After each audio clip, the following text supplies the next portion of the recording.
কিংবা 90 নয়, বাংলাদেশের গণতান্ত্রিক আন্দোলন সংগ্রামে 21 আমাদেরকে প্রেরণা দিয়েছে। যে প্রেরণা থেকে আমরা অন্যায়ের বিরুদ্ধে মুখে দাঁড়িয়েছি। 21 আমাদেরকে মাথা নত না করে লড়াই করতে শেখায়।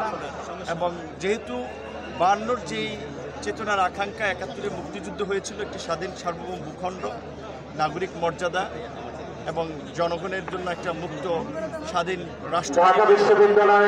53 বছরেও সেটি অর্জিত হয়নি, যার ফলে 24-এর গণঅভ্যুত্থান অনিবার্য হয়ে পড়েছে। এই 24-এর গণঅভ্যুত্থানের মাধ্যমে তরুণ প্রজন্ম 52 এবং 71-এর চেতনার আলোকে বাংলাদেশ বিনির্মাণের শপথ নিয়েছে।